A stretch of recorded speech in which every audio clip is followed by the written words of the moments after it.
तो आप सभी का दंडवत प्रणाम। और आप सभी की इच्छा से और आप सभी के आशीर्वाद से हम आज चैतन्य महाप्रभु के बारे में कुछ बोलने का प्रयास करेंगे। चैतन्य महाप्रभु का जो तत्व है बहुत ही गहन तत्व है और बहुत ही कॉन्फिडेंशियल तत्व है। इसीलिए उनके बारे में बहुत सारी इंफॉर्मेशन हमें नहीं मिलती है और इसीलिए उन्हें कहा जाता है कि वो छन्न अवतार है। छन्न का अर्थ होता है छुपे हुए अवतार है। और महाप्रभु कैसे अवतार हैं? वो स्वयं भगवान हैं जो एक भक्त के रूप में आए हैं। और जब उनके सामने कोई कहता है कि आप भगवान हो तो वो अपना कान ऐसे बंद कर लेते हैं और वो कहते हैं कि मैं जो है भगवान नहीं हूं, मैं तो एक साधारण सा इंसान हूं। तो ये बहुत महत्वपूर्ण बात है। महाप्रभु हमें सिखाते हैं कि वो कभी अब स्वयं अपने मुख से नहीं बोलते कि मैं भगवान हूँ, लेकिन उनके जो भक्तगण हैं, उनके जो अनुयायी हैं, वो उस समय के सब प्रकांड पंडितों में से एक हैं। और वो सारे शास्त्रों को जानते हैं, उस शास्त्रों से वो निकाल कर लाते हैं और बताते हैं कि नहीं, महाप्रभु जो हैं वो एक साधारण भक्त नहीं है, वो भगवान है जो भक्त के रूप में आए। और वो क्या प्रमाण देते हैं? वो बहुत सारे शास्त्रों से प्रमाण देते हैं, भागवतम से प्रमाण देते हैं, बहुत सारे और अनगिनत ग्रंथों से प्रमाण देते हैं, जिसके बारे में हमने पिछले सत्र में कल चर्चा की है। और तब हमने ये भी समझा था कि किस प्रकार से भगवान पूरे समय सोचते रहते हैं कि राधा रानी का जो प्रेम है उसका मैं आस्वादन कैसे करूं। और जब वो ऐसा सोचते हैं तो वो राधा रानी के प्रेम का आस्वादन करने के लिए इस धरती पर आने का निर्णय लेते हैं। तो हम सब जो जीव आत्मा हैं, हम सब को ये बताने के लिए भगवान आते हैं कि हम भगवान के नित्य दास हैं। तो वो क्या समझाते हैं हमें कि जीवेर स्वरूप होए कृष्णेर नित्य दास, कृष्णेर तटस्थ शक्ति भेदा अभेद प्रकाश। तो वो क्या सिखा रहे हैं कि जीव का जो स्वरूप है वो एक ही है, और वो क्या है? वो कृष्ण का नित्य दास होना है। और भगवान की हम तटस्थ शक्ति हैं, अर्थात भगवान है, भगवान जो है वो अपनी अंतरंगा शक्ति के आधार पर अपने धाम में निवास करते हैं। और भगवान की एक इंफीरियर एनर्जी जो है वो ये पूरा दृश्य जगत, भौतिक जो जगत है वो है। और इन दोनों के बीच में हम है तटस्थ शक्ति, मार्जिनल एनर्जी। हमारी पोजीशन क्या है? हम बीच में हैं। हम अपनी चॉइस से या तो भगवान अर्थात हायर एनर्जी के साथ रह सकते हैं, या हम लोअर एनर्जी के संपर्क में आके, जिसको माया कहते हैं, उसके अधीन हो सकते हैं। तो भगवान जब आते हैं तो वो क्या चाहते हैं? वो ये चाहते हैं कि हम ये माया की जो सेवा कर रहे हैं इसको छोड़कर हम भगवान की सेवा में अपने आप को नियुक्त करें। और इसीलिए भगवान अनगिनत रूप लेकर आते हैं। लेकिन भागवतम के आधार पे हम समझते हैं कि कृष्णस्तु भगवान स्वयं, कृष्ण ही हैं जो स्वयं भगवान है, अर्थात कृष्ण अवतारी हैं और सारे जो अवतार हैं वो कृष्ण से होकर आते हैं। और वस्तुतः अगर हम तत्व के आधार पे समझें तो भगवान को कुछ भी कार्य करने की आवश्यकता नहीं है। श्वेताश्वर उपनिषद में कहा जाता है कि न तस्य कार्यम कारणम च विद्यते।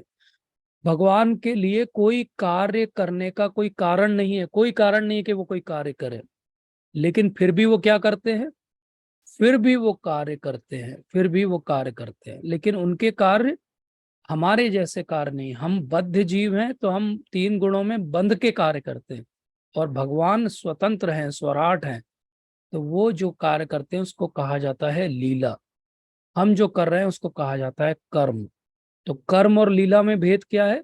कर्म हमेशा हमें बांधता है और हम बंधे हुए हैं, इसलिए हम कर्म कर रहे हैं। और लीला कौन कर सकता है? जो मुक्त पुरुष है, अर्थात भगवान है। इसीलिए जब श्वेताश्वर उपनिषद में कहा जाता है न तस्य कार्यम कार्यम च विद्यते, तो भगवान के लिए कोई भी कार्य करना आवश्यक नहीं है। उनको एक संज्ञा दी जाती है कि वो आत्मा राम है। आत्मा राम का अर्थ होता है वो अपने आप में संतुष्ट हैं, वो आप्त काम है, आत्मा राम है, स्वराट है। न तस्य कार्यम कारणम च विद्यते, लेकिन फिर भी क्या करते हैं? वो अलग अलग अपनी शक्तियों के आधार पर अलग अलग कार्य करते हैं। वो इसलिए करते हैं क्योंकि उनको उसमें आनंद मिलता है। और ये जो भगवान अपनी लीला करते हैं हमारे सामने आकर, इस धरती पर आकर, इस जगत में आकर, तो उसको कहा जाता है अवतार। तो जैसे हम जब भी गाते हैं, कोई भी प्रेयर गाते हैं, या इवन जब हम स्पेसिफिकली नरसिंह प्रेयर गाते हैं जो हम सबको पता है, या गीत गोविंद के अंदर जब दशावतार स्तोत्र गाते हैं, तो हम क्या कहते हैं? केशव धृता नर हरि रूपा। नर हरि अर्थात नर भी है, और हरि अर्थात सिंह भी है। तो केशव ने क्या रूप धरा? नर हरि अर्थात नरसिंह का रूप धरा। ऐसे ही केशव धृता मीन शरीर जय जगदीश्वर। तो केशव ने क्या शरीर धारण कर लिया? एक मछली का शरीर धारण कर लिया। तो इसी प्रकार से केशव अलग अलग शरीर धारण करते हैं, और महाप्रभु के रूप में जब वो आते हैं तब भी वो एक शरीर धारण करते हैं। लेकिन ये भी उनकी एक्चुअली मर्सी है, ये हमारे ऊपर कृपा है कि वो ऐसा कर रहे हैं। क्योंकि अगर भगवान ऐसा न करें तो क्या होगा? भगवान अगर ऐसा न करें तो जैसे भगवत गीता में कहते हैं भगवान के, मनुष्य नाम सहस्रेषु कश्चित यति सिद्धये। तो सहस्रों मनुष्यों में कोई एक जो है वो सिद्धि को प्राप्त होता है, और ऐसा कोई बहुत बिरला सिद्धि को प्राप्त मनुष्यों में कोई एक व्यक्ति होता है जो मुझे तत्व रूप में जान पाता है।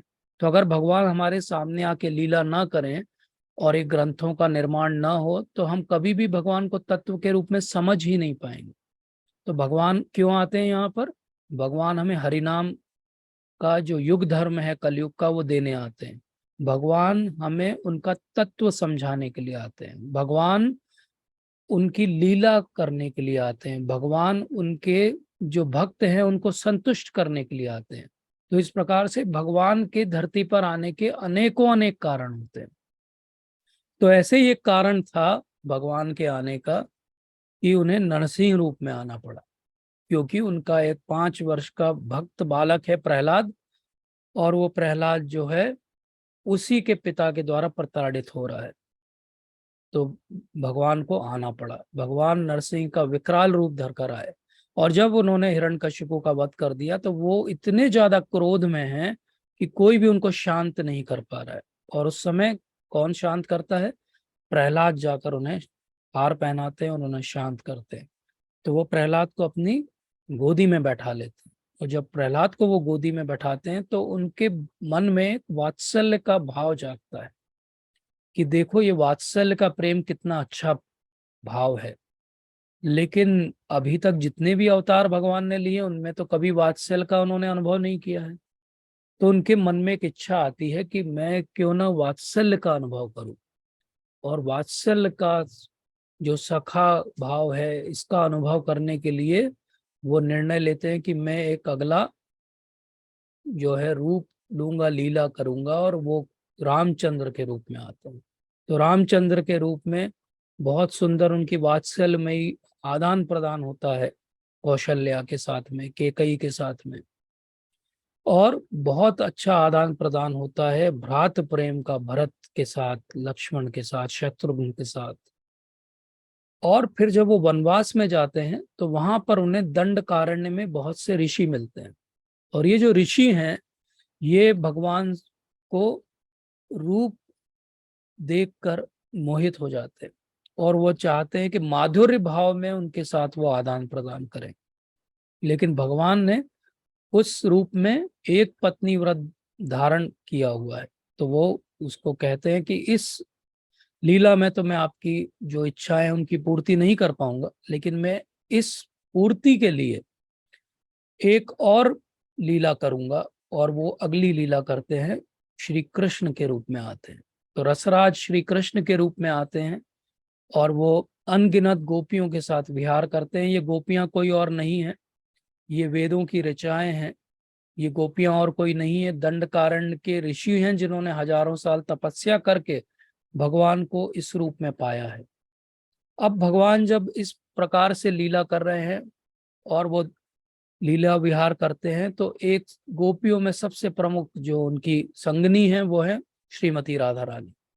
और वो देखते हैं कि श्रीमती राधा रानी का प्रेम मेरे लिए कितना है, इतना अत्यधिक प्रेम है।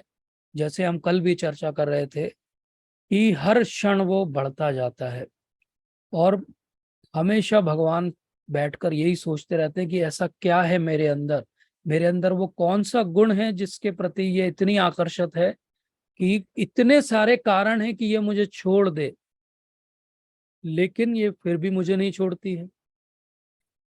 तो इसका अर्थ क्या हुआ कि प्रेम वो है जब हजारों कारण हो छोड़ने के, लेकिन फिर भी प्रेमी अपने प्रियतम को न छोड़े, उसे प्रेम कहा जाता है। और इसकी पराकाष्ठा है श्रीमती राधा रानी। तो भगवान बैठकर सोचते हैं कि मेरे अंदर ऐसा क्या है, लेकिन क्योंकि वो स्वराट के रूप में सोच रहे हैं, तो वो इस बात को एक्सपीरियंस नहीं कर पाते। तो वो अपने संगियों से पूछते हैं कि क्या मैं इसको किसी तरीके से अनुभव कर सकता हूँ। तो उन्हें उत्तर मिलता है कि इसके लिए तो आपको स्वयं राधा रानी का भाव धारण करना पड़ेगा। तो राधा रानी का भाव क्या है? वो सारे भाव की पराकाष्ठा है, उसको कहा जाता है महाभाव। तो भगवान श्री कृष्ण निर्णय लेते हैं कि मैं भी ये महाभाव का आस्वादन करना चाहता हूँ। और जब वो ये निर्णय लेते हैं तो वो राधा रानी के प्रेम में इतने मग्न हो जाते हैं कि उनकी रंग की कांति वैसी हो जाती है जैसे श्रीमती राधा रानी की। और इस प्रकार से गौरांग, अर्थात जिनके अंग गौरे हैं, मोल्टन गोल्ड जैसे, पिघले सोने जैसे सुंदर हैं, उतने वो आकर्षक व्यक्तित्व है, वो धारण करके भगवान आते हैं चैतन्य महाप्रभु के रूप में, अर्थात गौरांग महाप्रभु के रूप में। और ये बहुत महत्वपूर्ण बात है। कई लोगों को ऐसा लगेगा कि हम चैतन्य महाप्रभु की बात क्यों करें या क्यों उनको समझें, लेकिन हमको ये बात ध्यान रखनी चाहिए कि अगर हमको राधा कृष्ण की लीला में प्रवेश करना है, अगर हमको राधा कृष्ण के तत्व को सच में समझना है, तो एक ही रास्ता है वहां तक पहुंचने का है, और वो रास्ता है चैतन्य महाप्रभु के थ्रू जाने का। अन्यथा क्या होगा? हम राधा कृष्ण के तत्व को नहीं समझ पाएंगे, हम राधा कृष्ण के तत्व में कंफ्यूज हो जाएंगे। या तो हम उसको बहुत कोई सिंपल सा मुंडेन रिलेशनशिप समझ लेंगे, बॉयफ्रेंड गर्लफ्रेंड जैसा, या फिर हम उसको नैतिकता के आधार पे तोलने लगेंगे और बोलेंगे कि राधा और कृष्ण का विवाह क्यों नहीं हुआ। लेकिन अगर हम महाप्रभु के माध्यम से जाएंगे तो हमें समझ में आएगा कि इन सारे प्रश्नों का उत्तर महाप्रभु के पास है और महाप्रभु ने दिया है। और ये बहुत ही महत्वपूर्ण बात है कि राधा कृष्ण का जो रास्ता है वो महाप्रभु से होके जाता है। ऐसा क्यों है? क्योंकि महाप्रभु ने, जब वो श्री कृष्ण के रूप में आए थे, तब उन्होंने शरणागति का उपदेश दिया था भगवत गीता के अंत में। लेकिन वो शरणागति कैसे करनी है, इसको उन्होंने नहीं बताया था। शरणागति किस प्रकार से होती है और उसकी पराकाष्ठा क्या होती है, वो इस लीला में उन्होंने बताया है। इसलिए ये लीला को समझना बहुत ही महत्वपूर्ण है। और इस लीला को समझने के लिए क्या करना पड़ेगा? हमें चैतन्य चरितामृत नामक पुस्तक है कृष्णदास कविराज गोस्वामी की, उसका अध्ययन करना पड़ेगा। जब हम चैतन्य चरितामृत पढ़ेंगे तो हमें पता लगेगा कि ये जो छुपा हुआ कॉन्फिडेंशियल अवतार है, जहाँ पे भगवान एक भक्त के रूप में आते हैं और लीला विहार करते हैं, वो क्या है और ऐसा वो क्या हमें देकर जाते हैं। तो क्या देकर जाते हैं, ये कृष्णदास कविराज गोस्वामी चैतन्य चरितामृत में हमें बताते हैं कि अनार्पित चरिम चिरात कारुण्य अवतारणी नो कलो समर्पयुतुम उन्नत उज्ज्वल रसम स्वभक्तिम श्रियम हरिपुरट सुंदर द्युति कदम्ब संदीपित सदा हृदय कंदरे स्फुरतो वा सचिनंदना। तो ये श्लोक आता है, चौथा श्लोक है ये चैतन्य चरितामृत के फर्स्ट चैप्टर आदि लीला का। और उसमें क्या कह रहे हैं वो? अनार्पित चरिम चिरात। अनार्पित अर्थात जो आज तक कभी नहीं दिया गया, बहुत लंबे लंबे समय से जो कुछ कभी नहीं दिया गया, उसको देने के लिए कौन आए हैं? महाप्रभु आए हैं। तो ऐसी क्या वस्तु है जो सालों से नहीं दी गई थी? ऐसी क्या वस्तु है जो नहीं दी गई थी? क्योंकि 4,500 साल पहले ही तो भगवान श्री कृष्ण के रूप में आए थे भगवान। तो वो क्या ऐसी वस्तु थी जो वो देना भूल गए थे, जिसको देने के लिए वो वापस आए हैं? तो कृष्णदास कविराज गोस्वामी कहते हैं कि समर्पयतुम उन्नत उज्ज्वल रसम, उन्नत उज्ज्वल रस जो है वो देना रह गया था। उन्नत का अर्थ होता है बहुत हाईली एलिवेटेड, बहुत हाई लेवल का कुछ। उज्ज्वल का होता अर्थ होता है कि जो माधुर्य लीला का जो रस आस्वादन है वो। तो माधुर्य लीला का रस का आस्वादन जिसको कहा कृष्णदास कविराज गोस्वामी ने स्वभक्तिम श्रियम, अर्थात स्वयं की भक्ति, भगवान की भक्ति कैसे की जाए उसका रोल मॉडल उन्होंने दिया। तो चैतन्य महाप्रभु क्यों आए यहाँ पर? अनार्पित चरम चिरात, जो सालों से नहीं दिया गया उसको देने के लिए आए। और ये करुणा है भगवान की कि वो हमें देने के लिए आए। क्यों ये करुणा है इसको समझना पड़ेगा हमें। करुणा कैसे है? करुणा इसलिए है क्योंकि हम कहाँ पर रह रहे हैं? कलयुग में रह रहे हैं। अगर हम में थोड़ी भी सुकृतियां होती तो हम पिछले 3 युगों में जब जी रहे थे तो हम यहाँ से छूट के निकल जाते, लेकिन हम नहीं निकले और हम सबसे रिजेक्टेड होते होते कलयुग तक आ गए। तो कलयुग क्या हुआ?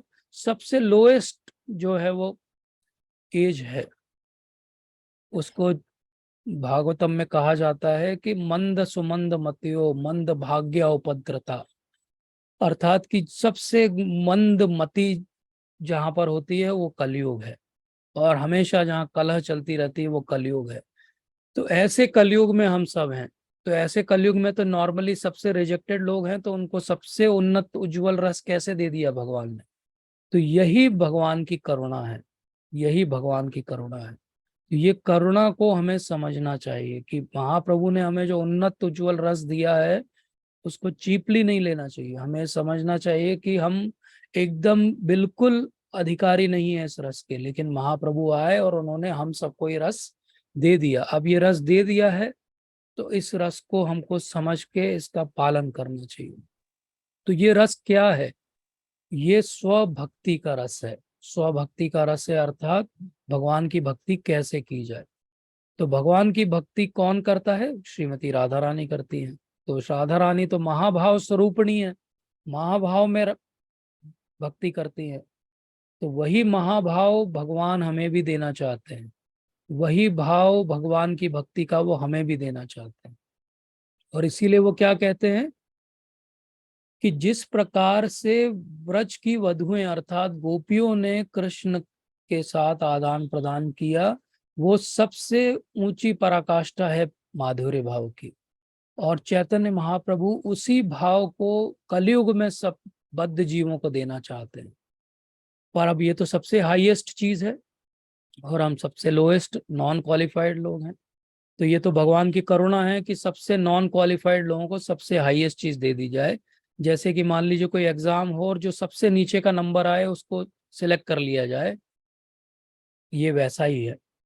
और फिर भगवान ने क्या किया?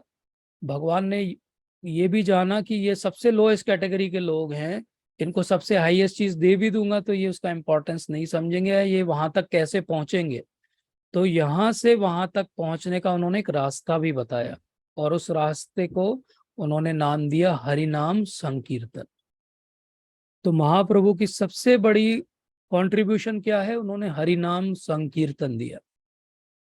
ऐसा नहीं कि उसके पहले हरि नाम नहीं था, उसके पहले शास्त्रों में हरि नाम था, लेकिन जैसे महाप्रभु एक कॉन्फिडेंशियल अवतार है, ऐसे ही हरि नाम भी एक कॉन्फिडेंशियल मंत्र था जो कि बहुत उन्नत भक्तों के पास था, बाकी सबके पास नहीं था।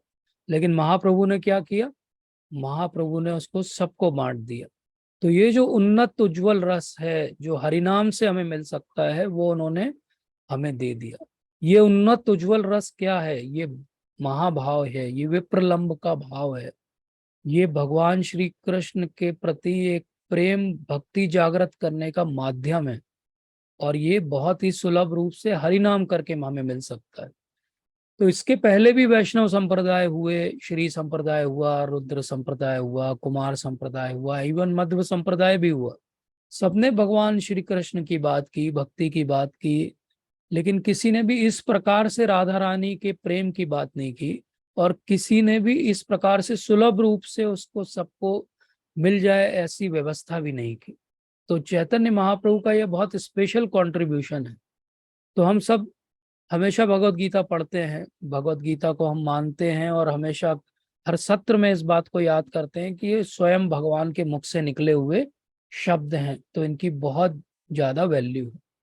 इसी प्रकार से हम भगवान के शब्दों को इतना वैल्यू देते हैं भगवत गीता के रूप में या वेदों के रूप में, और हम कहते हैं कि वेदों का जो सार है वो क्या है, भगवत गीता है।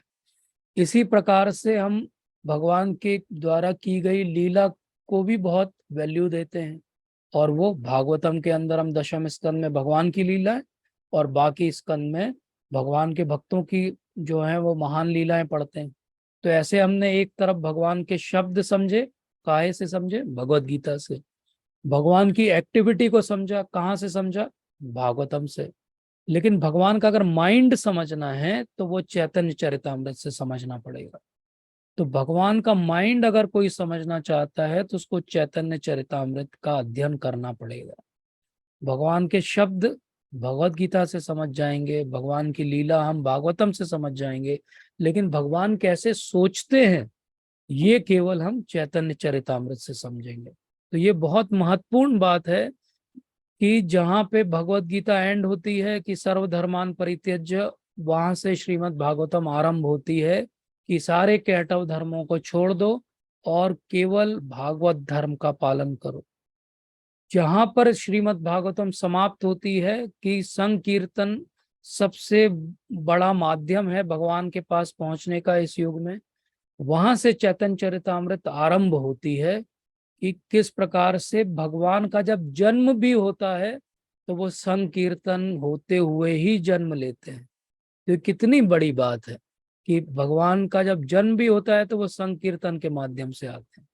तो ऐसा कैसे, संकीर्तन के माध्यम से कैसे आते हैं वो, क्योंकि जब उनका जन्म होता है तो उस समय लूनर एक्लिप्स है, उस समय जो है पूर्ण चंद्र ग्रहण लगा हुआ है।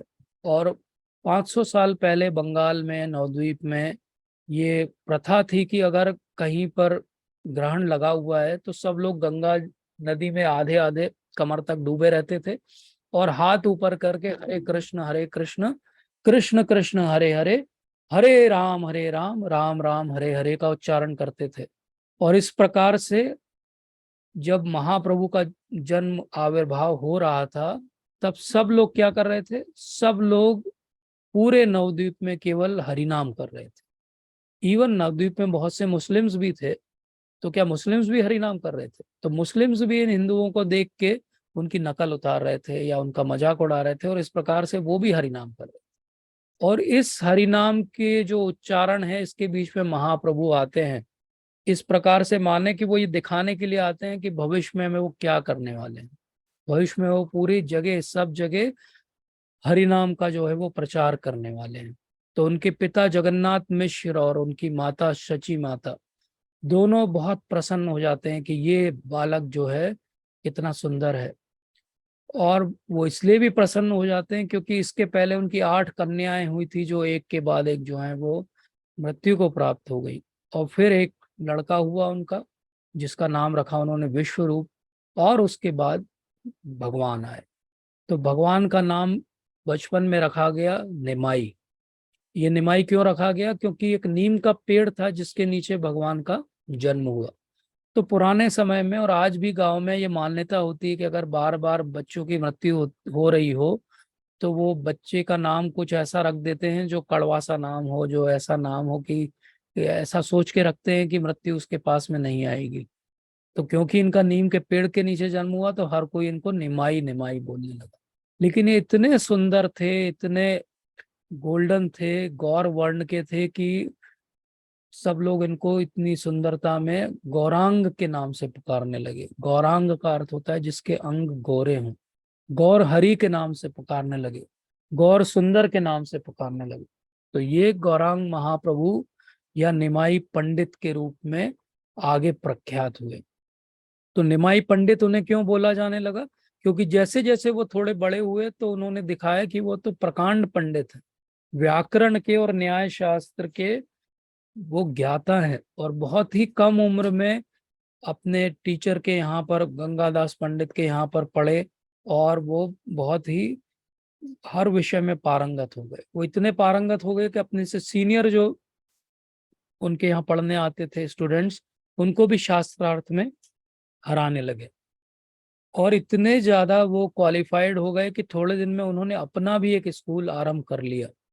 और जब वो स्कूल आरंभ किया तो हर कोई इनको निमाई पंडित के रूप में पुकारने लगा। तो ये निमाई पंडित के रूप में प्रख्यात हो गए और हर कोई इनके यहाँ पढ़ना चाहता था, क्योंकि बहुत ही सुलभ तरीके से, बहुत अच्छे से सबको पढ़ा देते थे, समझा देते थे, और हर कोई सब कुछ सीख जाता था इनसे पढ़ के। तो ऐसी सुंदर जो है वो लीला कर रहे थे। लेकिन इस समय तक उन्होंने अपना रूप नहीं दिखाया था कि वो एक भक्त हैं या वो एक भगवान है। तो निमाई पंडित के रूप में हर कोई यही सोचता था कि ये बहुत एरोगेंट पर्सन है, जिसको ज्ञान का बहुत अहंकार है, और वो ज्ञान के अहंकार के कारण हर किसी को शास्त्रार्थ में हराना चाहता है। लेकिन ऐसा कहीं भी नहीं था कि ये किसी के प्रति ऐसा व्यवहार करते थे। इनके एक मित्र थे जिनका नाम था रघुनाथ। तो रघुनाथ ने एक पुस्तक लिखी न्याय शास्त्र पर। और जब उन्होंने वो पुस्तक लिखी न्याय शास्त्र पर, तो इन्हें पता चला कि ये निमाय पंडित भी एक पुस्तक लिख रहे हैं न्याय शास्त्र पर। और इन्होंने वो पुस्तक एक बार देखने को मिल गई उन्हें, निमाय पंडित की लिखी हुई, तो उन्होंने देखा तो बहुत दुखी हो गए। तो एक बार ये गंगा में दोनों साथ में जा रहे थे, एक नदी पार करते हुए एक नाव के अंदर।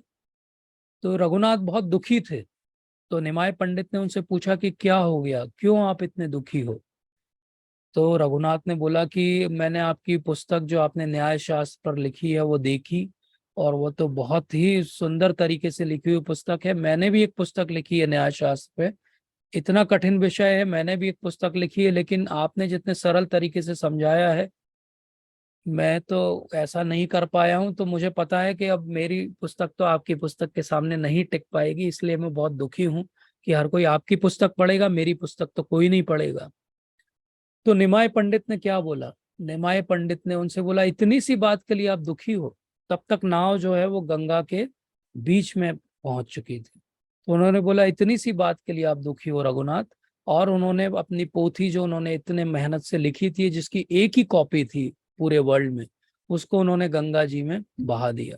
और बोला कि अब पूरे संसार में एक ही व्यक्ति की न्याय की पुस्तक पढ़ी जाएगी, और वो रघुनाथ की। और वो रघुनाथ की न्याय शास्त्र की पुस्तक आज भी पढ़ी जाती। तो महाप्रभु उस समय भी ऐसा नहीं कि बहुत एरोगेंट हैं। उस समय भी उनका पर्सनल एक 1 to 1 जब भी वो किसी से रिलेट करते हैं तो वो बहुत ही विनम्र हैं। और वो इस लीला से भी हम समझते हैं कि वो किस प्रकार से अपनी जो मैत्री है उसको ज्यादा वैल्यू कर रहे हैं, बजाय इसके कि इतनी मेहनत से लिखी हुई पुस्तक को हम उन्होंने नदी में बहा दिया। क्या हम में से कोई कभी ऐसा करेगा? क्या हम में से कोई कोई मेहनत वाली वस्तु इसलिए छोड़ देगा कि हमारा मित्र उससे दुखी है? तो ऐसा हम में से तो कोई कभी नहीं करेगा। इसी प्रकार से एक बार और ऐसा हुआ कि जब निमाय पंडित की ख्याति बहुत दूर दूर तक फैल गई, और पूरा मायापुर जो है वो एक तरह से नॉलेज का एक गढ़ था, और लोग दूर दूर से वहां आया करते थे, और शास्त्रार्थ हुआ करते थे उस समय। तो एक बहुत बड़े पंडित थे जो नवद्वीप में आए, उनका नाम था केशव कश्मीरी। और केशव कश्मीरी का एक और नाम था दिग्विजयी। वो दिग्विजयी पंडित थे क्योंकि वो हर जगह स्थान पे जाते थे, और वहाँ के जो बड़े प्रकांड पंडित थे उनके साथ शास्त्रार्थ करते थे, और उनको हरा देते थे। और हरा देते थे और उनसे लिखवाते थे फिर कि फला फला पंडित जो है हार गया है, और वो नीचे उसका साइन ले लेते थे। और ऐसे उनके पास बहुत सारी पोथी थी। हाथी पे बैठ के वो चलते थे, और उनके साथ उनके बहुत सारे शिष्य चलते थे। अर्थात उनका बहुत बड़ा जो है रौब था, और हर कोई उनसे डरता था। जब लोगों को पता चला, नवद्वीप के बड़े बड़े पंडितों को, कि केशव कश्मीरी आ रहे हैं, तो बहुत सारे तो बीमार होने का जो बहाना करने लगे।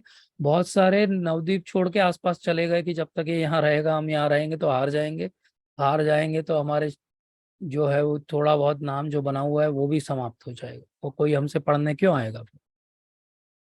तो जब ये केशव कश्मीरी पहुंचे नवद्वीप में, तो उन्होंने पता किया कि यहाँ का सबसे बड़े पंडित कौन है, तो किसी ने निमाय पंडित का नाम बता दिया। तो ये निमाय पंडित को ढूंढने ढूंढते रहे 1-2 दिन, लेकिन निमाय पंडित भी इनसे नहीं मिलना चाहते थे। उसका कारण ये था कि निमाय पंडित बहुत विनम्र व्यक्ति थे। वो ये नहीं चाहते थे कि किसी को भी वो हराएं शास्त्रार्थ में, स्पेशली जिसको वो जानते ना हो।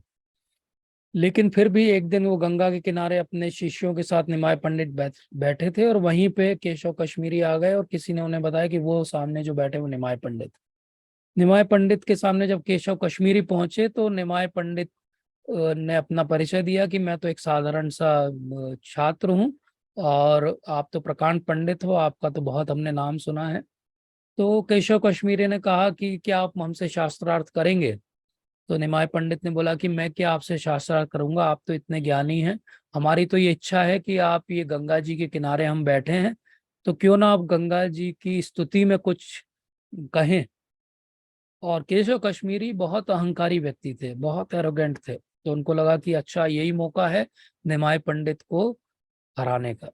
तो वो स्पॉन्टेनियसली, वो संस्कृत के इतने प्रकांड पंडित हैं कि स्पॉन्टेनियसली वो बोलना चालू करते हैं, और एक के बाद एक प्रॉपर शास्त्र के आधार पे जो छंद का विन्यास होना चाहिए, जो मीटर होना चाहिए, वैसा वो कंपोज करते हैं, एक के बाद एक 100 श्लोक बिना रुके। अर्थात सोचिए कि केशव कश्मीरी कितने इंटेलिजेंट होंगे कि वो एक श्लोक बोल रहे हैं, उतनी देर में दूसरा श्लोक वो कंपोज कर रहे हैं, और हर श्लोक ओरिजिनल है, हर श्लोक उसी समय लिखा बन रहा है उनके मन में। और एक के बाद एक वो ऐसे 100 श्लोक गंगा जी की स्तुति में पढ़ देते हैं। और जब वो 100 श्लोक खत्म करते हैं तो अपनी स्तुति का, तो निमाय पंडित की ओर देख के पूछते हैं कि क्यों निमाय पंडित, कुछ समझ में आया, कैसा लगा?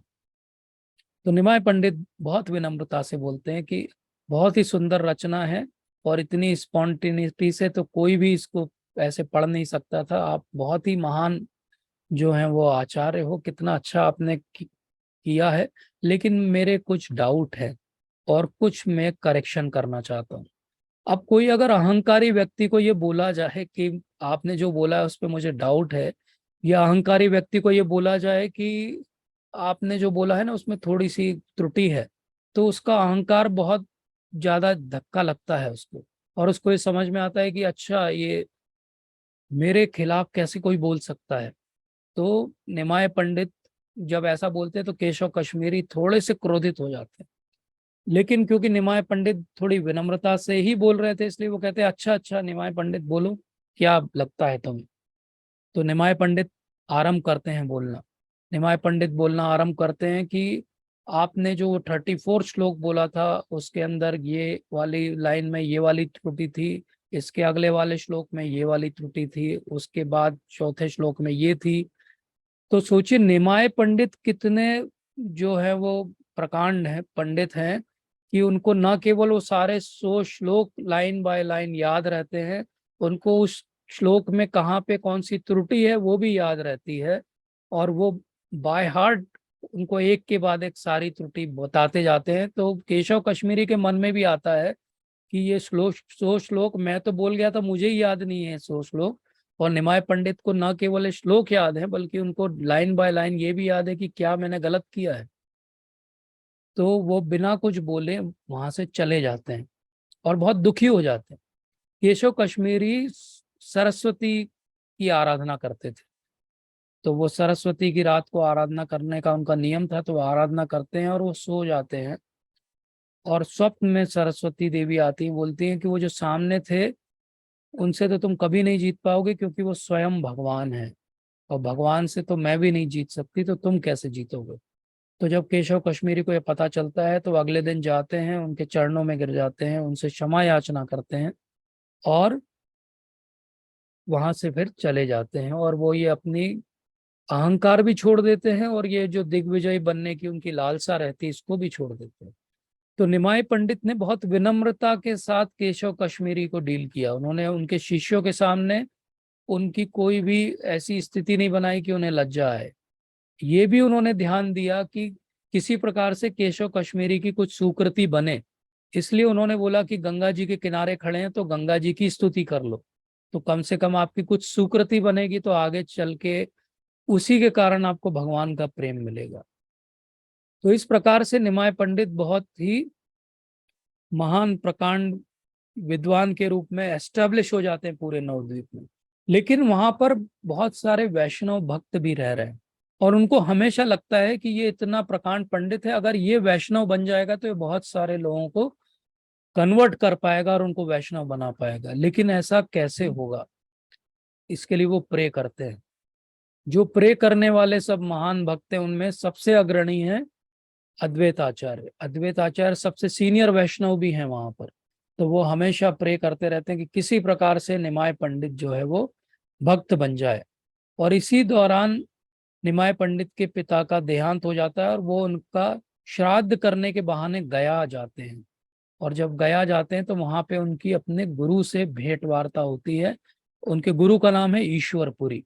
तो जब वहां पर भेंट वार्ता होती है तो वो बहुत सरल भाव से उनसे विनती करते हैं कि मैं आपसे मंत्र दीक्षा लेना चाहता हूँ।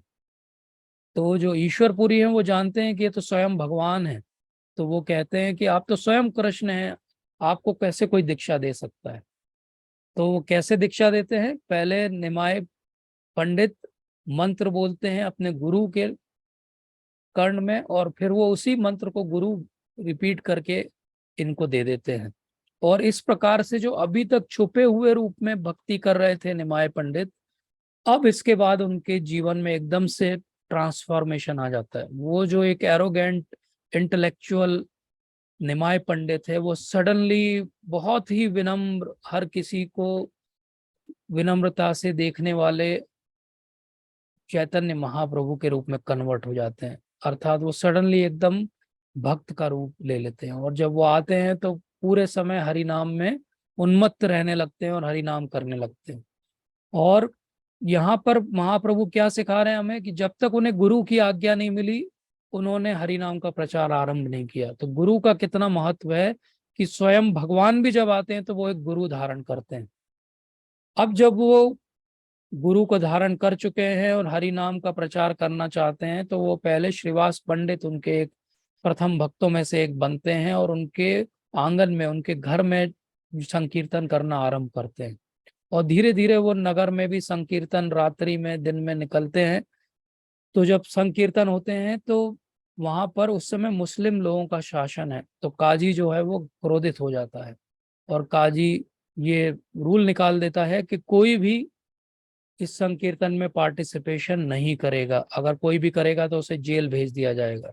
लेकिन निमाय पंडित को जब ये पता चलता है तो वो सारे भक्तों को लेकर काजी के घर पर जाते हैं, और वहां पर जाकर वो कहते हैं कि ये आपने जो ऑर्डर निकाला है ये गलत है।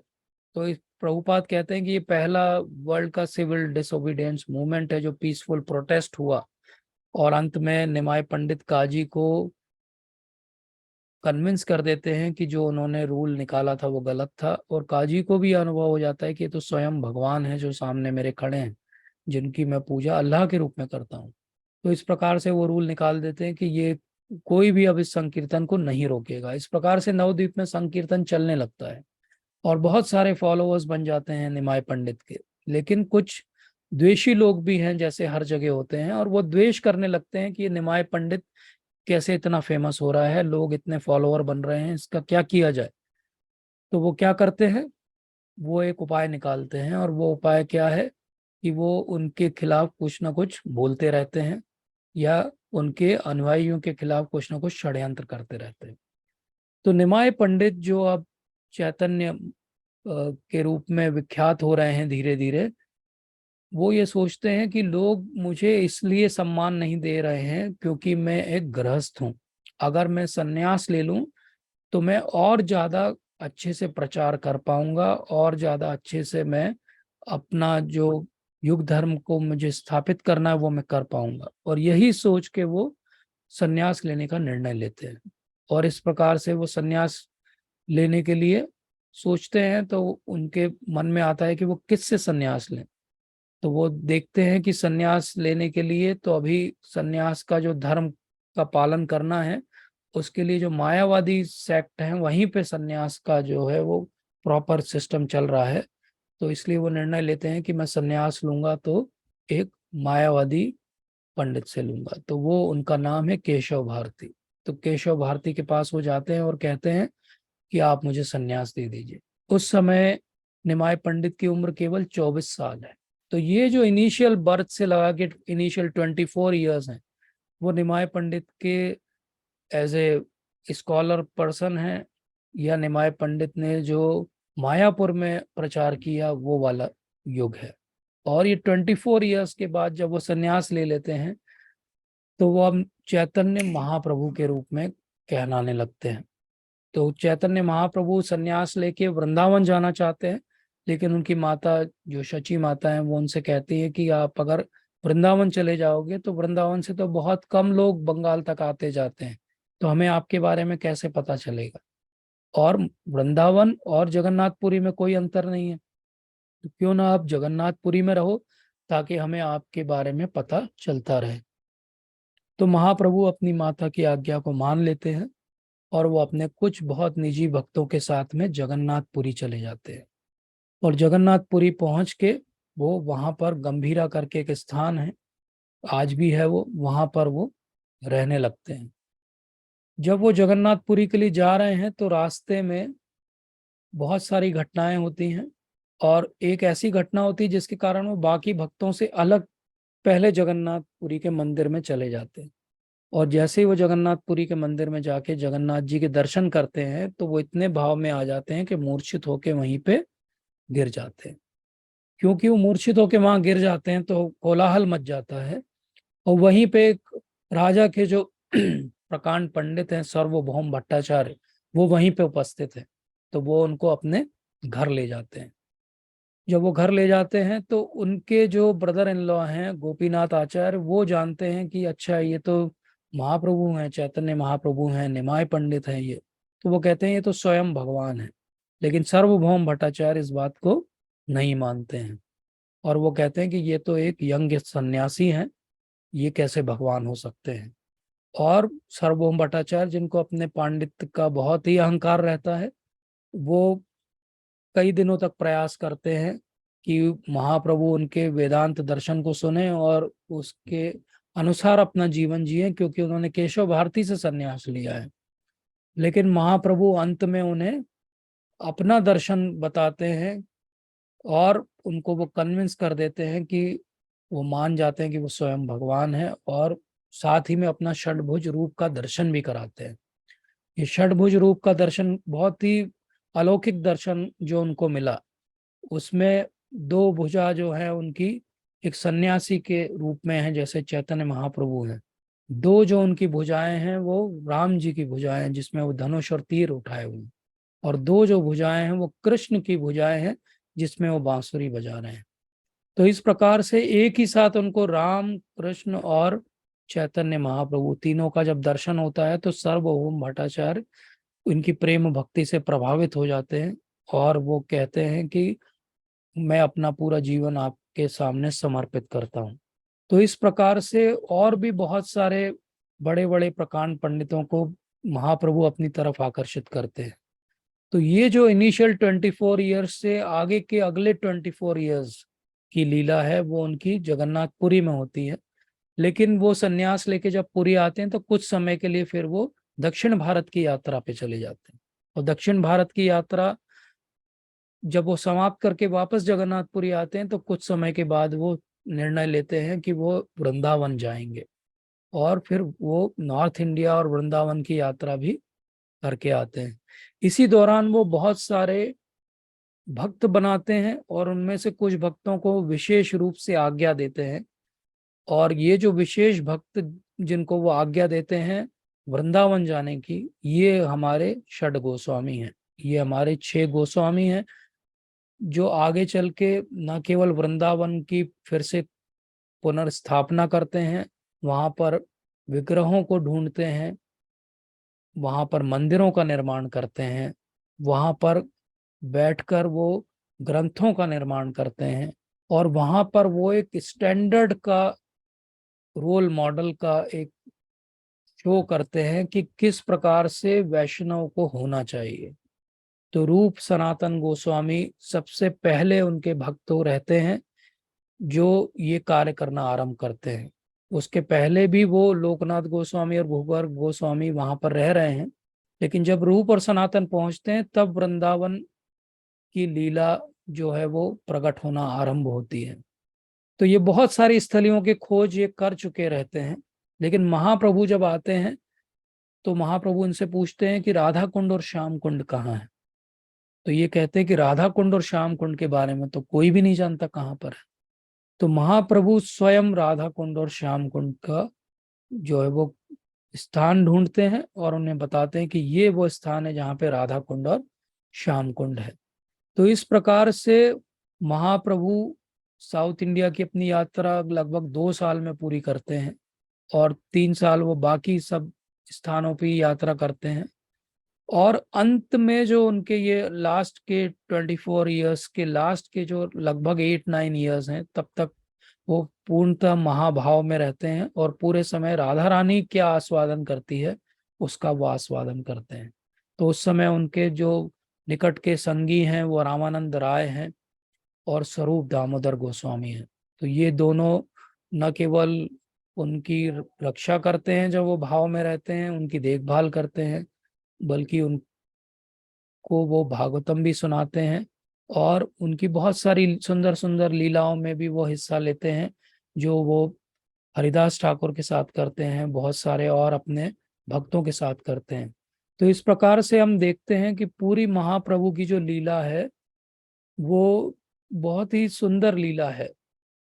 श्रील प्रभुपाद उसको कहते हैं कि जो बंगाल की सबसे फेमस स्वीट है रसगुल्ला, उसको कहीं से भी आप खाओगे तो मीठा रहेगा, ऐसा चैतन्य चरितामृत है। आप कहीं से कोई भी लीला पढ़ेंगे महाप्रभु की तो वो इतनी सुंदर है और इतनी स्वीट है कि उसको हम किसी और वस्तु से कंपेयर भी नहीं कर सकते।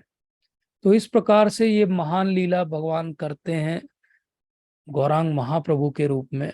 और जगन्नाथ जी से उनका बहुत विशेष आदान प्रदान है, क्योंकि वो मैक्सिमम समय पुरी में रहे। तो रथ यात्रा के समय वो घंटों अनवरत भगवान के सामने नृत्य करते हैं, अलग अलग भाव में रहते हैं। और इसी प्रकार से आदान प्रदान करते हुए एक दिन टोटा गोपीनाथ जी का मंदिर और विग्रह जो आज भी है विद्यमान जगन्नाथपुरी में, वहां पर वो कीर्तन करते करते विलीन हो जाते हैं और महाप्रभु हमें हमारी दृष्टि से अंतर्ध्यान हो जाते हैं। लेकिन महाप्रभु हमारे सामने से अंतर्ध्यान हो गए हों, लेकिन हमारे लिए वो शिक्षा अष्टकम के रूप में 8 बहुत महत्वपूर्ण शिक्षाएं छोड़ के जाते हैं। और उन 8 शिक्षाओं को ऐसा समझना चाहिए कि जैसे सारे वेदों का सार भगवत गीता के 700 श्लोक है, इसी प्रकार से इन 700 श्लोक और भक्ति के सारे जो ग्रंथ हैं उनका सार जो है वो शिक्षा अष्टकम है। और अगर ये 8 श्लोकों में भी सार ढूंढा जाए कि भक्ति में अगर हमें आगे बढ़ना है तो कौन सा एक श्लोक है जो हमें आगे बढ़ा सकता है, तो वो है तृणादपि सुनीचेन तरोरिव सहिष्णुना अमानिना मान देना कीर्तनीय सदा हरि। तो महाप्रभु एक इस श्लोक को चरितार्थ अपने पूरे जीवन में करते हैं। वो इतने प्रकांड पंडित है लेकिन उतने ही वो विनम्र भी हैं। वो दूसरों की भलाई के लिए संन्यास लेने के लिए भी जो है वो तैयार रहते हैं। तो ये बहुत ही महत्वपूर्ण बात है कि ये जो गॉड इस वैष्णव संप्रदाय है ये एक्चुअली महाप्रभु के द्वारा स्थापित संप्रदाय है। अगर महाप्रभु नहीं आते तो जिस स्वरूप में हम वृंदावन आज देखते हैं वो भी नहीं होता। जिस स्वरूप में हम हरे कृष्ण मंत्र को पूरे संसार में गूंजता हुआ देखते हैं यह भी नहीं होता। तो महाप्रभु के जैसा कोई भी नहीं है। इसीलिए श्रीमद् भागवतम में कहा जाता है कि कृष्ण वर्णम तुषा अकृष्णम सांगो पांगास अस्त्र पार्षदम यज्ञ संकीर्तना प्राय यजंती ही सुमेधसा। तो महाप्रभु कैसे हैं? कृष्ण वर्णम है। अब कृष्ण वर्णम का अर्थ क्या बताया रूप गोस्वामी ने जब इसकी टीका लिखी तो उन्होंने बताया कि कृष्ण वर्णम का अर्थ है कि जिसके वर्णन जो हमेशा कृष्ण का वर्णन करता रहे, या वर्ण का एक अर्थ होता है ध्वनि, तो जिसके मुख से हमेशा कृष्ण के नाम की ध्वनि निकलती रहे, ऐसे कृष्ण वर्णम। लेकिन क्या है वो? त्वषा अकृष्णम, लेकिन त्विषा अर्थात कलर में वो अकृष्ण है। कृष्ण का अर्थ होता है एक और ब्लैक। तो जो कृष्ण ही है लेकिन कलर में वो कृष्ण नहीं है, अकृष्ण है। वो अकृष्ण का अर्थ है कि वो ब्लैक नहीं है, वो गोल्डन एफल्जेंट फॉर्म है, गौरांग महाप्रभु हैं वो। और क्या है वो? सांगो पांगास अस्त्र पार्षदम। और क्या लेकर आए अपने साथ? वो पार्षदों को लेकर आए, अस्त्र शस्त्र को लेकर आए। और क्या करने आए हैं? यज्ञ संकीर्तना प्राय, संकीर्तन की स्थापना करने आए हैं। लेकिन पॉइंट क्या है? पॉइंट ये है कि कलयुग में आए हैं वो। कलयुग में जैसा हमने देखा कि मंद सुमंद मध्यो मंद भाग्य उपद्रता। तो बुद्धि तो बहुत कुंद है, मंद है, कैसे हमें समझ में आएगा? जैसे अभी हमने देखा कि केशव कश्मीरी ने 100 श्लोक बोले और महाप्रभु ने 100वें श्लोक में 30th श्लोक को ढूंढ के बता दिया कि उसकी दूसरी लाइन में प्रॉब्लम है। हमें तो अपना फोन नंबर भी याद नहीं रहता है, तो हमारे लिए तो बहुत मुश्किल है। इसीलिए कहा गया श्रीमद् भागवतम में, कृष्ण वर्णम तुषा अकृष्णम सांगो पांगास अस्त्र पार्षदम यज्ञ संकीर्तना प्राय यजंती ही सुमेधसा। सुमेधसा, जो इंटेलिजेंट लोग होंगे कलयुग के अंदर, वो एक चीज को पकड़ लेंगे, और वो क्या है? संकीर्तन। यज्ञ संकीर्तना प्राय यजंती ही सुमेधसा। मेधा का अर्थ होता है बुद्धि, सुमेधसा मतलब बहुत रिफाइंड इंटेलिजेंस। तो जिनकी रिफाइंड इंटेलिजेंस होगी वो संकीर्तन करेंगे। और कलयुग में क्या सोचा जाता है कि जो बहुत इंटेलिजेंट होगा वो ज्ञानी होगा, वो बहुत सारी किताबें पढ़ेगा, वो इधर उधर बहुत सारा कुछ बात करेगा, रेफरेंसेस देगा। लेकिन एक्चुअली इंटेलिजेंट कौन है? एक्चुअली इंटेलिजेंट वो है जो संकीर्तन करेगा। इसलिए भगवान, अभी भी धरती पे बहुत सारे लोग घूम रहे हैं जो स्वयं को भगवान कहते हैं, लेकिन भगवान शास्त्र के आधार पे स्थापित होते हैं। और शास्त्र के आधार पे हमने देखा कि कैसे महाप्रभु स्थापित होते हैं, कि वो कृष्ण वर्णम है लेकिन त्विषा अकृष्णम है। तो इस प्रकार से न केवल भागवतम में, बहुत सारे और भी ग्रंथों में महाप्रभु के बारे में बहुत स्पष्ट रूप से दिया गया है। तो एक बंगाल में एक बहुत सुंदर भजन लिखा गया बंगाली में, और उसमें कहा गया जय गौर सही कृष्ण। तो जो गौर हैं वो ही कृष्ण है और वही जगन्नाथ है। तो जगन्नाथ जी भी वही हैं, वही चैतन्य महाप्रभु हैं, और वही श्री कृष्ण है। तो इसलिए गौर कथा सुने मतलब हमने कृष्ण की कथा सुनी। तो हम कृष्ण की बात करें या महाप्रभु की बात करें, दोनों क्या बात हो रही है? कृष्ण की ही बात हो रही है, क्योंकि महाप्रभु क्या है? राधा और कृष्ण का युगल अवतार है। तो जब हम उनकी बात करेंगे तब भी हम किन की बात कर रहे हैं? कृष्ण की ही बात कर रहे हैं। तो महाप्रभु जब आते हैं तो जैसे भगवान कोई भी अवतार लेते हैं तो कभी अकेले नहीं लेते हैं, बहुत सारे भक्तों के संग में लेते हैं। तो जैसे अद्वैत आचार्य के बारे में हमने चर्चा की कि उन्होंने बहुत प्रार्थना की, इस कारण से भगवान आए, ये उनके आने का एक बाहरी कारण है।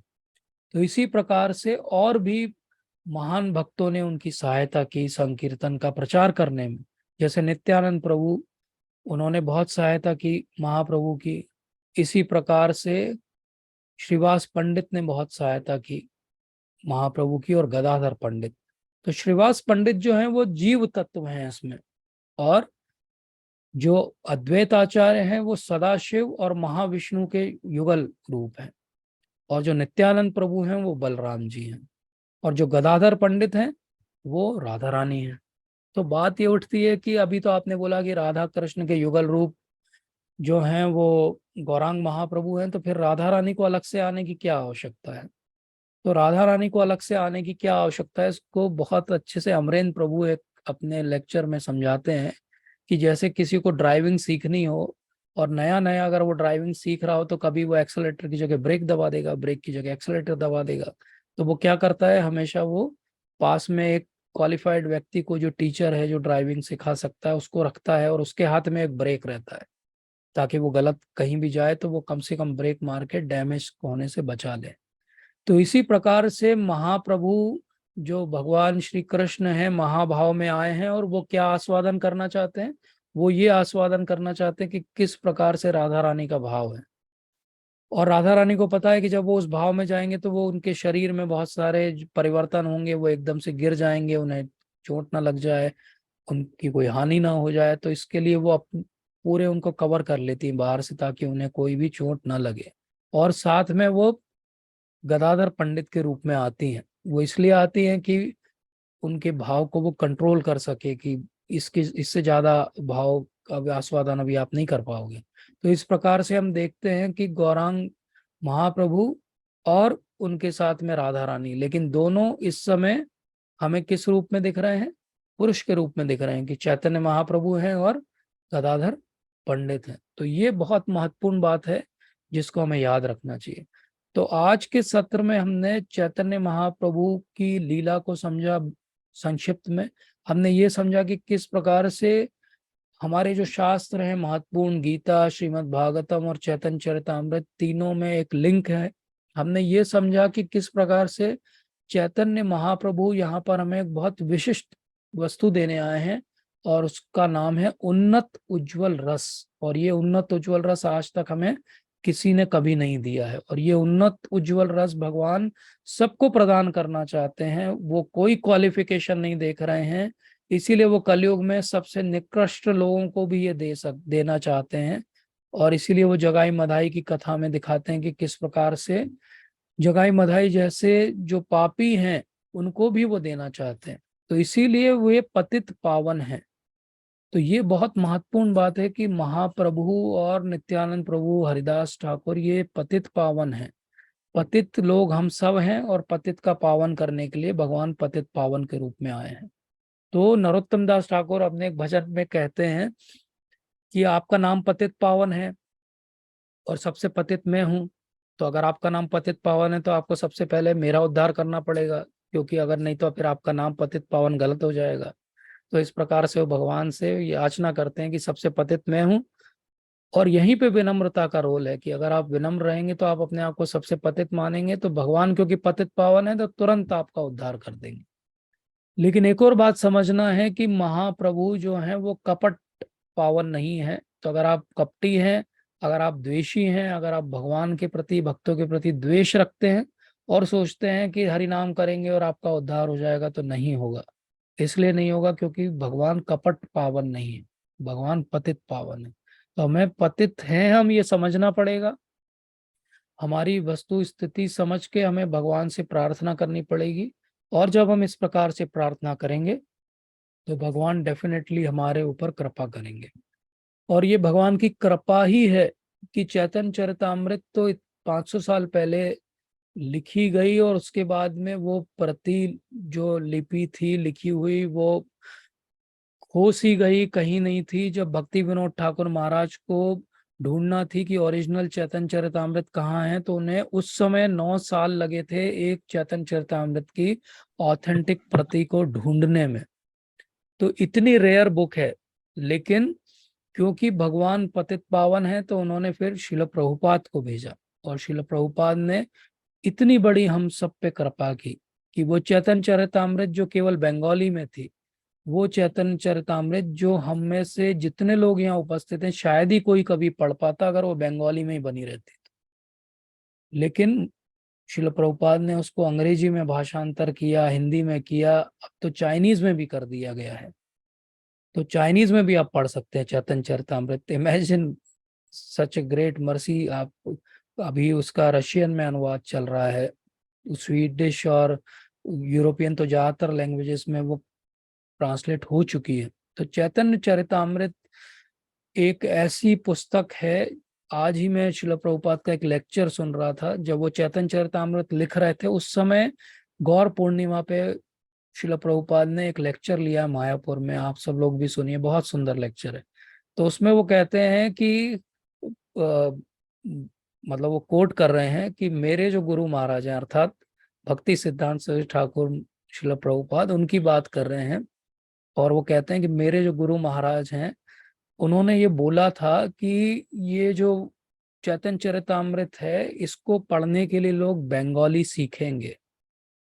और प्रभुपाद बहुत स्पेशल बात बोलते हैं कि वो उनकी एक बात है कि लोग बंगाली सीखेंगे, इसलिए मैं जो चैतन्य चरितामृत का अनुवाद कर रहा हूँ तो उसमें बंगाली में जो लिखा हुआ है उसको हटा नहीं रहा हूँ। अर्थात वो बंगाली लिखा हुआ रहने दिया प्रभुपाद ने केवल इसलिए क्योंकि उन्होंने उन्होंने सोचा कि मेरे गुरु महाराज ने बोला है कि लोग इसके लिए बंगाली सीखेंगे, तो मैं बंगाली में लिखा रहने देता हूँ कि बाद में लोग बंगाली सीखेंगे तो पढ़ पाएंगे। लेकिन प्रभुपाद ने क्या कृपा की, उन्होंने उस बंगाली को अंग्रेजी में ट्रांसलेट कर दिया। उस बंगाली को कैसे पढ़ना है उसको ट्रांसलिटरेट करके लिख दिया ताकि हम बंगाली जैसा उसको पढ़ सकते हैं। इमेजिन करिए, बंगाली नहीं आती तो भी आप बंगाली जैसा पढ़ सकते हो उसको। बहुत सुंदर स्वीट बयार रहते हैं उसके, कितनी पोएटिक हैं वो। और उसके बाद आप उसका अर्थ पढ़ सकते हो और उसके बाद शिल प्रभुपाद का लिखा हुआ तात्पर्य पढ़ सकते हो। कितनी महान बात है। तो शिल प्रभुपाद ने जो चैतन्य महाप्रभु ने 500 साल पहले बोला, और वो कृष्णदास कविराज गोस्वामी ने रघुनाथ दास गोस्वामी के मुख से सुना और लिख दिया, और वो जो लिखा वो वैसा का वैसा हमारे सामने आज उपलब्ध है। सोचिए, अगर आप वो पढ़ रहे हैं मतलब स्वयं महाप्रभु की वाणी को पढ़ रहे हैं, सुन रहे हैं, तो कितनी महान पुस्तक है वो कि भगवान जो जस्ट अभी गए हैं केवल 500 साल पहले, उनके मुख से जो शब्द निकले वो हमारे सामने उपलब्ध हैं, जैसे भगवान स्वयं बोल रहे हैं। अगर हम उनको पढ़ें तो हमारा कितना उद्धार हो सकता है, हम कितना आगे अपने भक्ति में प्रगति कर सकते हैं, हम सोच भी नहीं सकते। वो तो हम जब पढ़ेंगे तभी हम रियलाइज करेंगे। तो इसीलिए हम सबको ये प्रयास करना चाहिए कि किसी प्रकार से हम इसको पढ़ें, समझें और अपने जीवन में उतारने का प्रयास करें। क्योंकि भगवान इस युग में जब आए महाप्रभु के रूप में तो छुपे हुए अवतार हैं, वो कोई अस्त्र शस्त्र लेकर नहीं आए। उनका अस्त्र शस्त्र केवल उनकी सुंदरता है, केवल हरिनाम है। और उसी से उन्होंने जो पापी लोग थे उनका उद्धार कर दिया। उन्होंने किसी भी दुष्ट का वध नहीं किया, बिना वध किए उन्होंने उनको उन्नत उज्जवल रस दे दिया और सबको महान भक्त में कन्वर्ट कर दिया। तो यही महावदन न्याय है। इसीलिए वो इतनी उदारता के मूर्तिमान रूप है। पर हमें उदारता हमारे सामने हो, अगर हम उसका लाभ न उठाएं तो इसको मूर्खता से ज्यादा कुछ नहीं कहा जाएगा। तो इसीलिए हम सबको प्रयास करना चाहिए कि महाप्रभु ने जो हमें सिखाया है उसको हम अपने जीवन में ढालें। शिल प्रभुपाद ने चैतन्य चरितामृत के रूप में जो महान ग्रंथ हमें दिया है उसको हम अपने जीवन में ढालें और अपनी भक्ति में प्रगति करें। तो आज हम अपने सत्र को यहीं पे विराम देते हैं। अगर कोई शंका प्रश्न हो, कोई त्रुटि सुधार हो तो ले सकते हैं। Thank you so much.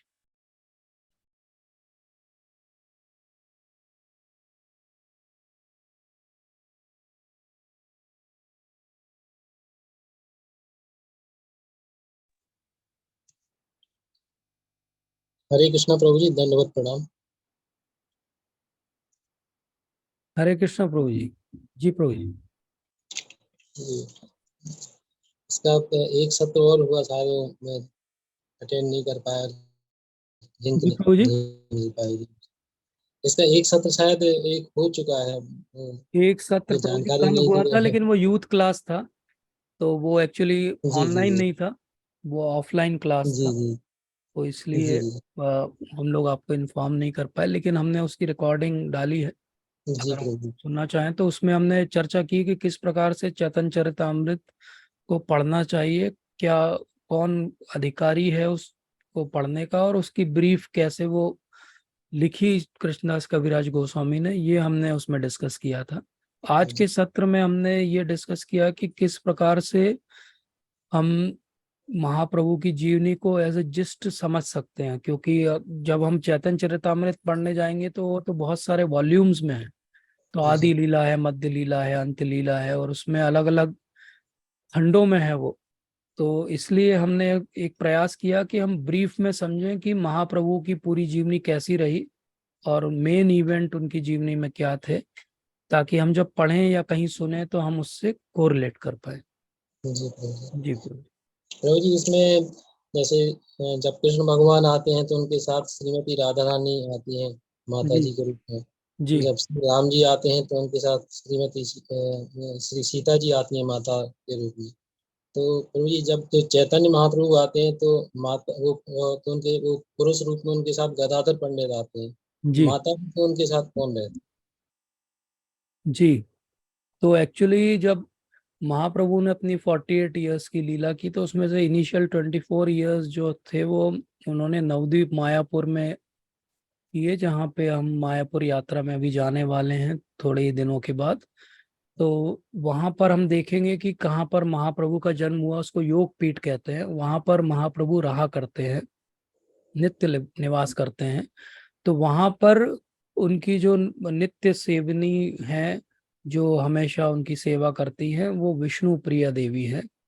तो इस प्रकार से उनके नित्य संगिनी के रूप में विष्णु प्रिया देवी हैं। लेकिन महाप्रभु बाद में संन्यास ले लेते हैं और उसके बाद वो पुरी चले जाते हैं, और क्योंकि वो पुरी में सन्यासी के रूप में रह रहे हैं तो वहां पे उनका जो आदान प्रदान है वो जो भक्तों के साथ होता है, वो जो नाम हमने सुने, स्वरूप दामोदर गोस्वामी, रामानंद राय और गदाधर पंडित। और जो गोस्वामी हैं वो बीच बीच में उनसे आते हैं, मिलते हैं, शिक्षाएं लेते हैं और वापस वृंदावन चले जाते हैं। तो इस प्रकार से उनकी लीला है। सन्यासी के रूप में महाप्रभु बहुत स्ट्रिक्ट है, तो वो किसी भी स्त्री के संग भी नहीं करते हैं जी, और ना अपने किसी जो उनके अनुयायी हैं, उनको करने देते हैं। जैसा कि एक छोटा हरिदास करके उनके अनुयायी की एक कथा भी आती है इस बारे में, तो वो हम किसी दिन उस पर चर्चा करेंगे। जी। जी। प्रभु जी इसमें एक और था, जैसे महाप्रभु जी जो है महावदन्नाय अवतार बताया है कि मतलब वो बिना किसी शर्त के सबको कृष्ण प्रेम जी। उन्नत उज्जवल रस जो है प्रदान जी। करने की। जी। जैसे कि भगवत गीता में हर जगह भगवान ने एक मतलब वो लगाया, शर्त लगाई है कि नहीं, आप पहले मन मना मत भक्ति, पहले आप मन मुझे अर्पण करो, तब मैं जी। आपको जो है भक्ति प्रदान बिल्कुल। करूँगा। बिल्कुल। तो प्रभु जी हम लोग मतलब पतित के अलावा और बाकी द्वेष भी है, सब सवारी सब बाकी सब चीज़ें भी हैं। तो प्रभु जी हमको फिर मतलब ये किस तरह से मिलेगा? हम्म। रस? जी। जी प्रभु जी, इसीलिए महाप्रभु ने बताया। आज ही जो मैं लेक्चर प्रभुपाद का अभी मेंशन कर रहा था, उसमें प्रभुपाद ने मेंशन किया कि राधा कृष्ण की लीला में प्रवेश के लिए एक ही रास्ता है, और वो है महाप्रभु के थ्रू जो रास्ता जाता है वही है। और महाप्रभु का रास्ता कहाँ से चालू होता है? वो तृणादपि सुनीचना से चालू होता है। तो हमारे मन में बहुत सारे द्वेष हैं, अभी हमारे मन में बहुत सारे विकार हैं, हमारे अंदर सारे जो भी अनर्थ हैं वो पूरे आराम से बैठे हुए हैं। लेकिन एक श्लोक आता है, प्रबोधानंद सरस्वती जो कि महाप्रभु के अनुयायी हैं, उन्होंने एक श्लोक लिखा है। और उस श्लोक का अर्थ ऐसा बनता है कि मान लीजिए एक गुफा है और गुफा के अंदर बहुत सारे जो है वो जानवर हैं, वो बैठे हुए हैं। और वहां पर अगर एक शेर आ जाए और वो एक दहाड़े जोर से, तो सारे जो है जानवर अपनी जान की परवाह के लिए भाग जाएंगे वहां से, और वो गुफा क्या हो जाएगी? खाली हो जाएगी। तो इसी प्रकार से हमारी जो हृदय की कंदरा है, उसके अंदर भी बहुत सारे अनर्थ हैं, बहुत सारे पुराने जन्मों के कारण विकार हैं, वो सब बैठे हुए हैं। लेकिन अगर हम महाप्रभु के सानिध्य में आएंगे तो महाप्रभु जो है वो नर हरि हैं। अब यहाँ पे हरि के अर्थ बहुत सारे होते हैं। एक हरि का अर्थ, जैसा शुरुआत में हमने डिस्कस किया, कि एक हरि का अर्थ होता है कि वो सिंह है। तो सिंह के रूप में जब वो गरजते हैं और जब वो हरिनाम करते हैं हमारे हृदय में, तो हमारे सारे अनर्थ और विकार जो है वो नष्ट हो जाते हैं। तो हमें अनर्थ और विकार निकालने के लिए कोई स्पेशल प्रयास करने के लिए, कोई स्पेशल टेक्निक अपनाने की कोई आवश्यकता नहीं। हमें क्या करना पड़ेगा? हमें सिंपल काम करना है। हमें मन से बस हरि नाम जपना है और विनम्र बने रहना है। क्योंकि जैसे ही हम विनम्र बनते हैं तो हमारा द्वेष तो वहीं समाप्त हो जाता है। द्वेष हम कब करते हैं किसी से? जब हमारे मन में ये अहंकार होता है कि या तो वो मुझसे ज्यादा एंजॉय कर रहा है, तो कैसे कर रहा है, या मैं उससे ज्यादा एंजॉय कर रहा हूं और ऐसा मैं हमेशा करता रहूंगा। यही हमारी द्वेष की स्टार्टिंग है। और यही द्वेष की स्टार्टिंग थी जिसके कारण हम धरती पर आए थे। तो ये द्वेष कैसे समाप्त होगा? अगर हम विनम्र हो जाएं कि मैं तो तृणादपि सुनीचन हूँ, मेरे अंदर कोई क्वालिफिकेशन नहीं है। तो बहुत सिंपल है, किसी से भी हम द्वेष नहीं रखेंगे, क्योंकि हम तो हमेशा ही मानेंगे, जब भी हम अगर कंपेयर करेंगे भी तो हम मानेंगे कि वो महान है और हम तो कुछ भी नहीं है। जैसे महाप्रभु स्वयं आज की लीला में हमने देखा कि केशव कश्मीरी से वो चाहते तो 1-to-1 फाइट करके भी जीत सकते थे, लेकिन उन्होंने क्या किया, उन्होंने बहुत विनम्रता दिखाई और बोला कि मैं तो एक साधारण सा बालक हूं जो पढ़ रहा हूं अभी, आप इतने महान पंडित हैं, आप कुछ बताइए। तो इसी प्रकार से हम भी ऐसी विनम्रता रखें तो हम भी अपने आप को पतित मानेंगे और हमारा भी उद्धार महाप्रभु कर ही देंगे, इसमें कोई शंका नहीं। अब एक और इसमें बात समझनी है कि भगवान राधा कृष्ण का रास्ता चैतन्य महाप्रभु से जाता है, चैतन्य महाप्रभु का रास्ता नित्यानंद प्रभु से होके जाता है, और नित्यानंद प्रभु का रास्ता गुरु महाराज से होके जाता है। तो यही विनम्रता है कि हम ये कभी ना सोचें कि हम सीधे राधा कृष्ण की कोई सेवा कभी कर पाएंगे, या हमारी कहीं इच्छा भी नहीं होना चाहिए करने की। हमारी इच्छा इतनी होना चाहिए कि किसी प्रकार से मैं गुरु महाराज की सहायता कर पाऊंगा क्या, कभी मेरे अंदर इतनी योग्यता कभी आएगी क्या। इसीलिए श्रील प्रभुपाद क्या कहते हैं, जब वो इतने सक्सेसफुल हो गए हैं, 100 से ज्यादा टेम्पल्स पूरे वर्ल्ड में ओपन कर चुके हैं, तब भी वो एक दिन एक लेक्चर में हाथ जोड़कर सब जो सामने बैठे हुए हैं उनके शिष्य हैं, सारे यंग हैं, ये इतने 80s में है व्यक्ति, इतना महान भक्त है, नित्य सिद्ध है, और उसके बाद वो हाथ जोड़ के आंखों में अश्रु हैं उनके, और वो सारे भक्तों से कहते हैं कि मैं रोज अपने गुरु महाराज को धन्यवाद देता हूँ कि उन्होंने आप सबको भेजा ताकि उनकी इच्छा कि भगवान का नाम पूरे संसार में प्रचारित हो, उसकी पूर्ति हो पाए। तो अब प्रभुपाद ने कोई भी क्रेडिट नहीं लिया, प्रभुपाद ने एक अंश भी उसका क्रेडिट नहीं लिया, उन्होंने सारा क्रेडिट या तो ऊपर ट्रांसफर कर दिया कि ये सब गुरु महाराज के कारण हो रहा है, या नीचे ट्रांसफर कर दिया कि ये सब मेरे शिष्यों के कारण हो रहा है। इवन आप नेक्टर ऑफ इंस्ट्रक्शन पढ़ें तो उसकी प्रस्तावना में श्रील प्रभुपाद लिखते हैं कि ये जो कृष्ण भावना भावित आंदोलन चल रहा है पूरे विश्व में, ये श्रील रूप गोस्वामी के निर्देशन में चल रहा है। अब सबको मालूम है कि कौन कर रहा है, ये सब श्रील प्रभुपाद कर रहे हैं, लेकिन वो क्या लिख रहे हैं, रूप गोस्वामी के निर्देशन में चल रहा है। तो इसी प्रकार से हम भी अगर कुछ भी करें भक्ति में तो ये सोचें कि मैं तो इतना निर्कृष्ट हूं कि मेरे से कुछ नहीं हो सकता, गुरु महाराज की कृपा का बल है कि मैं कुछ कर पा रहा हूं। This is the way to progress in bhakti, this is the simplest and easiest way to progress in bhakti. ठीक है प्रभु जी? जी प्रभु जी। जी प्रभु जी, थैंक यू प्रभु जी।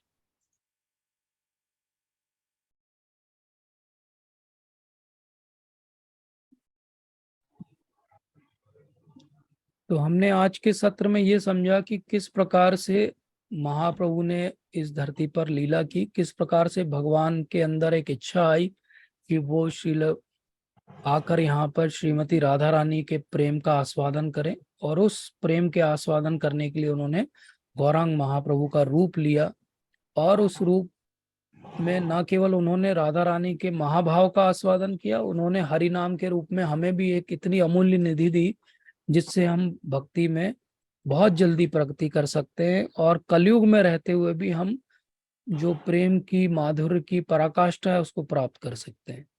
तो हम सब लोग मिलकर गुरु महाराज से, श्रील प्रभुपाद से और वरिष्ठ वैष्णवों से ये प्रार्थना करें कि जो प्रेम उन्नत उज्जवल रस भगवान हमें देने आए थे, किसी न किसी जन्म में आगे चल के हमें उसकी थोड़ी बहुत अनुभूति उनकी कृपा से हो, ऐसी हम सबकी याचना है। हरे कृष्णा। वांछा कल्पतरुभ्यश्च कृपा सिंधुभ्यैव च पतितानां पावनेभ्यो वैष्णवेभ्यो नमो नमः। जय Srila Prabhupada. Thank you so much. धन्यवाद प्रभु जी। हरे कृष्ण। हरे कृष्ण।